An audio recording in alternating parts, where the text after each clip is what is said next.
Hi, and welcome back, counselors, to our special populations presentation on individuals and groups that are suffering from poverty. For this section, we'll be focusing on counseling theory. Now we're going to do a quick overview about individuals who will be considered living in poverty. So poverty does affect diverse communities that identify with different cultural backgrounds, religions, ethnicity groups, and etc.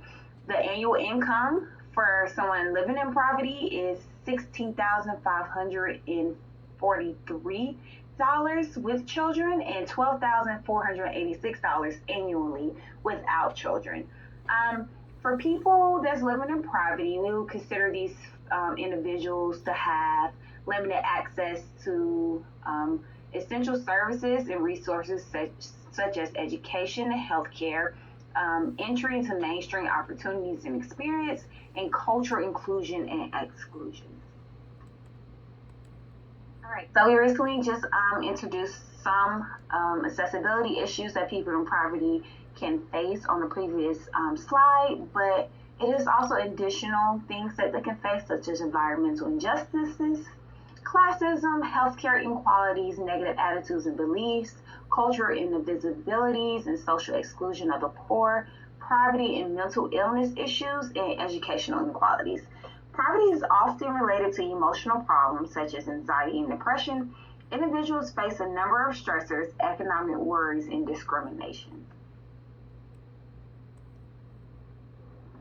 By its very nature, a life of poverty is harmful to the emotional well-being of poor and working class men and women. Psychology, for the most part, has unwillingly played a part in its oppression by pathologizing the poor and maintaining barriers to mental health care. As we've spoken in previous sessions and previous slides, we understand that people living in poverty have limited access to health care, which is intriguing because most people in poverty have more mental health concerns such as anxiety and depression. As counselors, most counselors have lived a life of middle classism. So it might be hard to understand the realities of poverty for certain individuals.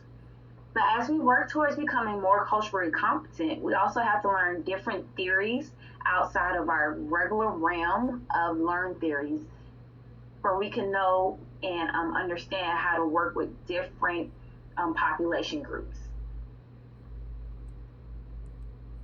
All right, so now that we did a brief overview of poverty, we're going to move into a counseling theory that we have found to be effective for special populations of poverty. As we all know, psychotherapy is a process of engagement between two people, both of whom are bound to change through the therapeutic venture. At its best, this is a collaborative process that involves both the therapist and a client in a co-construction solutions regarding life's tasks. So for the rest of our presentation, we'll be answering the question, how can counselors effectively help populations dealing with poverty?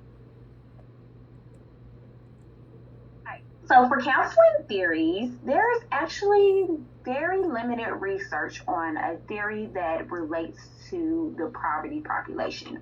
But as counselors, multicultural counseling is a goal for all of us to strive for. So we wouldn't consider this theory to be just only directed towards populations of poverty, but it is an important theory for us to understand and to use.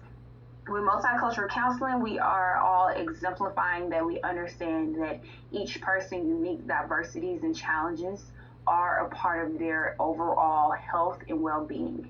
We have to understand that whatever that individual brings to the center or to the therapeutic relationship is a part of their story, their diversity, their challenges, and their strengths.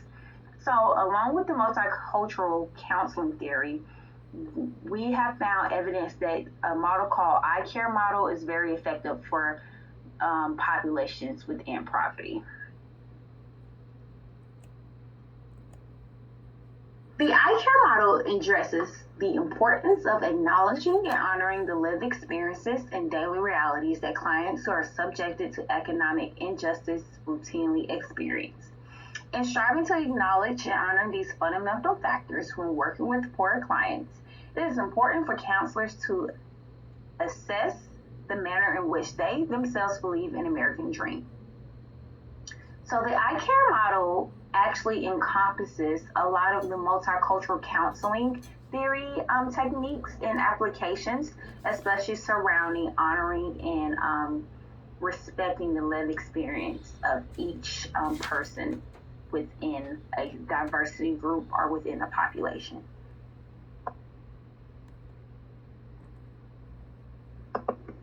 The iCare model suggests that counselors first internally reflect on their beliefs about poverty and the people who experience poverty. Second, counselors should actively cultivate the relationship with the clients who are experiencing poverty. A strong rapport is the cornerstone of effective counseling with working with this population. Counselors must acknowledge the realities of poverty and work with and on behalf of the clients to remove the barriers in the clients' lives. Finally, counselors should use strength-based approaches and interventions to expand on the strengths of these clients. Even though the iCare model provides detailed steps and strategies counselors can use when working with clients experiencing poverty, it is only conceptual. There is a need for poverty counseling best practice that are empirically supported.